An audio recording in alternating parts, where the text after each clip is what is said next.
तुम दुनिया के नूर हो, चिराग बन के चमको। और चमकने के लिए ज़रूरत होती है ज्योति की और एक अच्छे गुरु की। तो ऐसे ही एक गुरु, एक पर्सनैलिटी हमारे बीच में उपस्थित हैं, जो आपको आपके एग्जामिनेशन में आपको कैसे अपियर होना है, किस तरह से प्रार्थना करनी है, किस तरह से अपनी स्टडीज़ को एक अच्छे तरीके से करना है, आपको गाइड करने के लिए, आपको टिप्स देने के लिए मैं आमंत्रित करूंगी मेथोडिस्ट गर्ल्स इंटर कॉलेज की प्रिंसिपल और मेरी भी प्रिंसिपल हैं मिसेस सुनीला मैसी मैम का, कि वो सामने आकर हमारे बच्चों को एड्रेस करें। Ma'am please.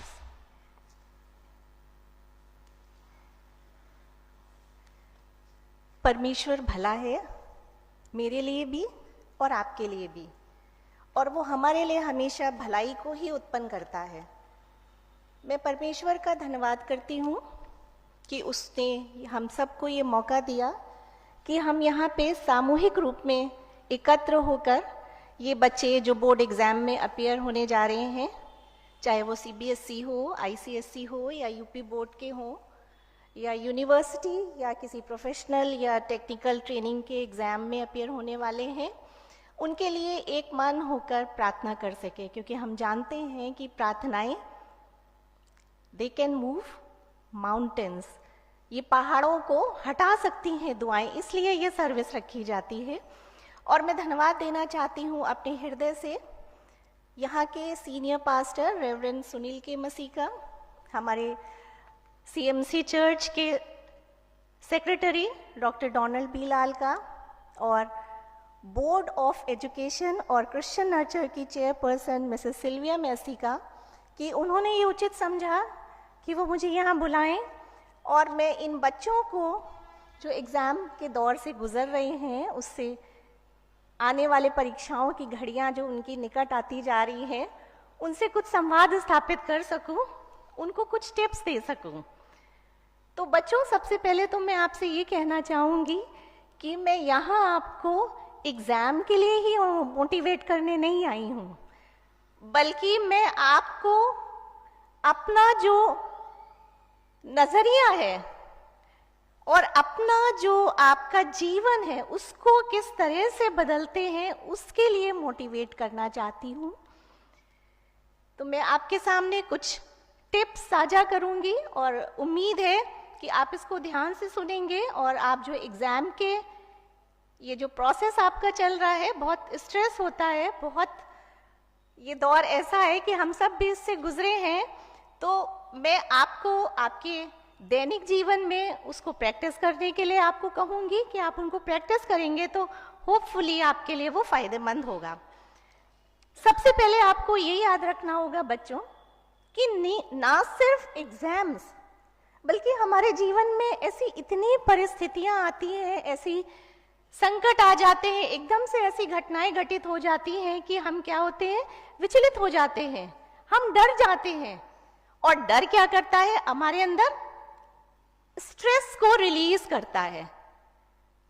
स्ट्रेस रिलीज होने से क्या होता है, कभी कभी तो ऐसी स्थिति आ जाती है कि हम डिप्रेशन में भी चले जाते हैं। तो ये मौका होगा कि मैं आपको कुछ टिप्स दे सकूं ताकि आप इन सभी चुनौतियों का सामना अच्छे से कर सकें। और ये बात ध्यान रखिएगा, ये जो डर है, ये जो फियर है, ये कोई बहुत ऐसी चीज नहीं है, एबनॉर्मल चीज नहीं है, ये एक फंडामेंटल यूनिवर्सल इमोशन है, ह्यूमन इमोशन है। और मैं सोचती हूँ हम सब जो यहाँ पे बैठे हैं, हम सब अपने जीवन में ना सिर्फ परीक्षा, बल्कि जब भी हमारे सामने कोई भी परिस्थिति आके खड़ी होती है, अनफोर्सीन डेंजर हमें लगता है, तो हम क्या करते हैं, हम डरते हैं। ये एक ह्यूमन नेचर है, तो इसलिए कोई आप अकेले नहीं है, हम सब उस डर का सामना कर भी चुके हैं, करते हैं, प्रतिदिन करना पड़ता है कभी कभी तो हमें उस डर का, और वो डर हमें स्ट्रेस कर देता है, कभी कभी हमें एंजाइटी होने लगती है, बहुत परेशानी होती है। तो मैं आपको एक बात बताना चाहती हूँ कि आप दुनिया में इस डर का सामना करने वाले, इस स्ट्रेस का सामना करने वाले आप अकेले नहीं हैं। तो सबसे पहली बात जो मैं आपके साथ शेयर करना चाहती हूँ वो दो चीजें हैं। एक पहली बात तो ये है कि क्या चीज आपके कंट्रोल में है, what is in your control और what is not in your control. आप क्या कंट्रोल कर सकते हैं और आप क्या कंट्रोल नहीं कर सकते हैं। अब एग्जाम में जो आपको क्वेश्चंस मिलेंगे, क्या आप उन्हें कंट्रोल कर सकते हैं? नहीं ना, वो आप कंट्रोल नहीं कर सकते। बट हाँ, एक चीज है इसमें भी, एग्जाम पेपर में जब आप एग्जाम हॉल में जाते हैं, आपको क्वेश्चन पेपर मिलता है, तो सामने क्या होगा उस क्वेश्चन पेपर में आप नहीं जानते हैं, बट फॉर श्योर आप इस बात को जरूर जानते हैं कि उस क्वेश्चन पेपर में जो भी क्वेश्चन होगा वो आपने कभी ना कभी आपके क्लास टीचर ने क्लास टीचिंग में आपको पढ़ाया होगा, वो आपके सिलेबस से ही आया होगा बच्चों। तो आपको क्या उस चीज से डरने की जरूरत है? नहीं, क्योंकि वो आपके कंट्रोल में है, आपने उसको पढ़ा है क्लास टीचिंग के दौरान। कभी ऐसा होता है तो आप उस लेक्चर को याद करिएगा, उस दिन को याद करिएगा जब आपके टीचर ने उस टॉपिक को पढ़ाया होगा क्लास में, आपको बहुत मदद मिलेगी। एग्जामिनर्स जो क्वेश्चन बनाते हैं वो ऑब्वियसली आपके कंट्रोल में नहीं है, और कुछ परिस्थितियां ऐसी होती हैं जो हमारे कंट्रोल में वाकई में नहीं होती, हम उन्हें बदल नहीं सकते, उनमें कोई बदलाव नहीं कर सकते, कुछ चेंजेस नहीं ला सकते, तो उनके बारे में फिर हम चिंता करें क्यों? लेट देम गो, उन्हें जाने दें, उन्हें छोड़ें, उनकी तरफ हम अपनी एनर्जी वेस्ट मत करें। जिन स्थितियों का सामना करने की क्षमता, नियंत्रण हमारे अंदर नहीं है, उन्हें जाने दें, उनके ऊपर अपना समय आप ना खराब करें। अब दूसरी चीज ये आती है कि आपके कंट्रोल में क्या है, आप क्या कर सकते हैं। आपकी परीक्षा की तैयारी का पूरा जो प्रोसेस है, जो आपके स्टडी आवर्स है, जो आपकी प्रोडक्टिविटी है, उसको आप किस तरह से बढ़ा सकते हैं, ये टोटली आपके कंट्रोल में है। मैं सोचती हूँ है ना, आपके ये चीजें आपके कंट्रोल में है। आप जब चाहें, आपकी जब जरूरत होगी, आपको लगेगा कि नहीं मुझे अपने पढ़ाई के घंटे कुछ और बढ़ाने चाहिए, मुझे अपनी कुछ स्ट्रेटेजी है, कुछ टेक्निक ऑफ स्टडी है, उसमें कुछ मुझे चेंज लाना चाहिए, मुझे अपना बेस्ट देना चाहिए, तो ये चीजें आपके कंट्रोल में है। तो इसके लिए भी आप बिल्कुल फिक्रमंद मत होइए। दूसरी चीज जो आपके साथ मैं एक शेयर करना चाहूंगी वो ये है कि आप try to be in present moment. होता क्या है बच्चों, जब आप अभी एग्जाम के स्ट्रेस के दौर से गुजर रहे हैं, या तो आपने जो आपका पिछला एग्जाम्स हुए थे, या आपने जो अपनी पिछली कक्षा में जो प्रदर्शन करा था, हो सकता आप उसके बारे में चिंतित होते हैं। तब आप क्या करते हैं, आप अपने पास्ट में चले जाते हैं। और या दूसरी तरफ आप क्या सोचते हैं कि अरे मैंने तो तैयारी नहीं की, मेरा पिछला रिजल्ट बहुत खराब था, मैंने अच्छा प्रदर्शन नहीं करा था, मेरे अच्छे मार्क्स नहीं आए थे, तो मेरे आने वाले एग्जाम्स में, भविष्य में मेरे एग्जाम्स का क्या रिजल्ट होगा, ये आप सोचते रहते हैं। या आप पास्ट में रहते हैं या आप फ्यूचर में रहते हैं। We hardly stay in that present moment. तो बेटा ये बहुत जरूरी है बच्चों कि आप पुरानी बातों को, उनकी तरफ बिल्कुल ध्यान ना दें, और जो आपका भविष्य में होने वाला है उसकी तरफ भी आप ध्यान ना दें। आप प्रेजेंट में रहें, try to be in this present moment. और इसके लिए आपको क्या करना होगा, जैसा हमारा वचन हमें बताता है, आप प्रार्थना में अपना समय बिताइए, आप माइंडफुल एक्सरसाइजेस करिए, आप मेडिटेशन करिए। आपको इससे जरूर सहायता मिलेगी कि आप अपने को इस तरह से ट्रेन कर सकें कि आप मेंटल स्टेट आपकी जो है वो प्रेजेंट में ही आप उसको स्टे करें। और एक और जो प्रैक्टिस जो आप कर सकते हैं वो है try to think about impermanence, यानी क्षण भंगुरता, अस्थायित्वपन। कोई भी चीज, कोई भी स्थिति, जिन भी परिस्थितियों से, भावना से, तनाव से, दुख से, परेशानी से आप इस समय गुजर रहे हैं, आप अपने माइंड को ट्रेन करिए और ये प्रैक्टिस डालिए कि ये चीजें बदलने वाली हैं, ये स्थायी नहीं है, ये इम्परमानेंट सिचुएशन है। हम सब ने इस बात को अनुभव करा है और आप लोग ने भी अनुभव करा है। जरा याद करके देखिए, पिछली आपके जीवन में जो भी घटनाएं घटित हुई हैं, क्या उनका प्रभाव अभी है? नहीं है। तो ये जो इम्परमानेंस है, ये प्रोसेस जो आप इस दौरान जो आप गुजर रहे हैं, जो फील कर रहे हैं, ये हमेशा नहीं रहेगा। आप आपका ये समय भी बदलेगा, तो आप इसके लिए बिल्कुल परेशान ना हो। और ये एक ऐसी चीज है, एक ऐसी प्रैक्टिस है जो आप आसानी से फॉलो कर सकते हैं। उसको आप जरूर अपने आचरण में, उसको व्यवहार में जरूर लाएं, आपको फायदा मिलेगा इससे। और एक बात और जो आप कर सकते हैं बेटा, try to be your best version. आप जैसे हैं बहुत अच्छे हैं, आपके अंदर बहुत क्वालिटी है, परमेश्वर ने सबको अच्छा बनाया है। आप सर्वश्रेष्ठ अपना दें। Best version of your self का मतलब ये नहीं है कि आप अपने क्लास में सबसे अच्छे हो गए, फर्स्ट आने वाले हो गए, बहुत मेरिटोरियस हो गए, नहीं। हर एक के अंदर कैपेबिलिटी है अपनी, हर एक अपने आप में यूनिक है। आपके अंदर जो गुण, जो क्वालिटीज हैं, आप उनको जानते हैं, बहुत अच्छे से जानते हैं। आप उनको क्या करें, उनको आगे बढ़ाएं, उनको ट्राई टू मल्टीप्लाई देम। और आपकी जो वीकनेसेस हैं वो भी आप जानते हैं बेटा, आप उनको क्या करें, उनको मिनिमाइज करने की कोशिश करें और अपना सर्वश्रेष्ठ प्रदर्शन दें। आप अपना जो आपके अंदर है, जैसे आप हैं, उनको और अच्छा करें।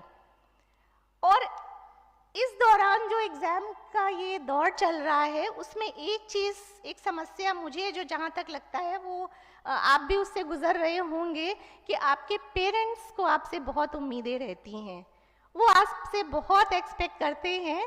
और ये भी एक कारण है कि कहीं ना कहीं ये आपको तनावग्रस्त करता है। तो फिर ऐसी स्थिति में क्या किया जाए? एक ही सॉल्यूशन है बेटा, आप अपने माँ बाप से कम्युनिकेट करें। आपने पहले देखा होगा, हम लोग पढ़ते थे, एयरटेल का एक ऐड लगा रहता था, कम्युनिकेशन ब्रेक्स बैरियर। बात करने से, अपने मन की बात खोल कर रखने से समस्याओं का समाधान निकलता है। जैसे जिस तरह हम अपने परमेश्वर पिता प्रभु के सामने अपने हृदय को उंडेल देते हैं, उससे आपकी सारी मन की बातें जो भी हमारे अंदर, चाहे वो अच्छी हो चाहे बुरी हो, हम सब कुछ उंडेल के सर्वस्व अपना परमेश्वर के सामने रख देते हैं। इसी तरह आप भी अपने पेरेंट्स के पास जाइए। हो सकता है कुछ बच्चे अपने मम्मी से ज़्यादा क्लोज हो, कुछ अपने पापा से क्लोज हो, कुछ दोनों से क्लोज हो।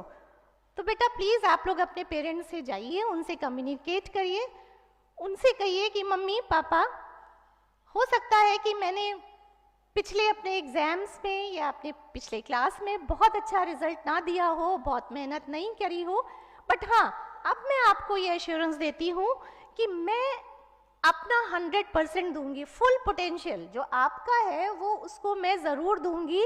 और मैं ये इस बात का यकीन रखती हूँ कि ये आप करने में सक्षम है। आप ज़रूर ऐसा करें और ज़रूर आपको करना भी चाहिए बेटा। और लास्टली जो फाइनली मैं आपसे कहूँगी, please take good care of yourself and be kind to yourself. रात दिन आप पढ़ रहे होंगे, सो भी नहीं रहे होंगे, अच्छी डाइट भी नहीं ले रहे होंगे, खा भी रहे होंगे तो जंक फूड, रात में अगर जग रहे हैं तो पैकेट चिप्स के निकल रहे होंगे, या कोका कोला होगी या कुछ और सॉफ्ट ड्रिंक होगा बेटा। तो ये नींद ना लेने से और हेल्दी डाइट ना लेने से आप ये ध्यान रखिए, आपकी जो प्रोडक्टिविटी है वो डाउन होगी।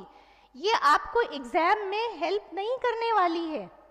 एग्जाम के लिए आपका मेंटल स्टेबिलिटी बहुत ज़रूरी है, और आपके मेंटल हेल्थ के लिए प्रॉपर स्लीप, न्यूट्रिटिव डाइट बहुत ज़रूरी है बेटा। तो आप इस बात का ध्यान रखिए कि अपना ख्याल रखें आप, और मेहनत ज़रूर करें आप, लेकिन अपने सेहत की कीमत पर कतई नहीं। मेहनत ज़रूरी है लेकिन आप अपना ख्याल रखें बच्चों। टाइम से पढ़ें, एक शेड्यूल बना लें कि आपको कितना पढ़ना है, कब पढ़ना है, कैसे पढ़ना है, उसको फॉलो करें और प्रॉपर नींद लें और प्रॉपर डाइट का ख्याल रखें। तो उम्मीद है कि आप इन सब चीज़ों से अपना जो मेंटल स्टेबिलिटी है उसको मेंटेन करने पाएंगे। अपने प्रति आप ज़रूर दयालु बने। और ये भी एक बात और हाँ मैं शेयर करूँगी कि देखिए बच्चों, गलतियाँ सबसे होती हैं, मुझसे भी हुई हैं, आप भी करेंगे, करी होंगी। हम में से हर एक को अपने को माफ़ करना होगा। आप अपने को माफ़ करिए और आगे बढ़िए, क्योंकि एग्जाम आपका जीवन नहीं है, ये आपको परखने की कसौटी नहीं है। अभी तो आपके लाइफ पे बहुत सी ऐसी परिस्थितियां आएंगी, जीवन में ऐसे उतार चढ़ाव आएंगे जिनसे आपको गुजरना पड़ेगा। और ये ध्यान रखिए, आप जो जीत है वो रिजल्ट में नहीं होती है बेटा। आप विक्टोरियस तब होते हैं, आप विक्ट्री आपको तभी मिल चुकी होती है जब आप अपना बेस्ट दे चुके होते हैं। आप जो एफर्ट्स अपने डालते हैं, बेस्ट अपना फुलेस्ट पोटेंशियल देते हैं, तो आप तो ऑलरेडी विनर बन चुके होते हैं। तो ये चीजें हैं जो आप कर सकते हैं। तो मैं आप सबको ये अपनी शुभकामनाएं देना चाहती हूँ कि अगर आप इन प्रैक्टिस को करेंगे, अभ्यास में लाएंगे डेली अपने लाइफ में, तो आपको एग्जाम के दौरान ये जो स्ट्रेस है इसको मैनेज करने के लिए बहुत सहायता मिलेगी। So I wish you all the very best, और आप अच्छे से अपनी एग्जाम की तैयारी करें। Be productive and live your life. May god bless you all and may Lord Jesus be your guiding light throughout your life. Thank you so much.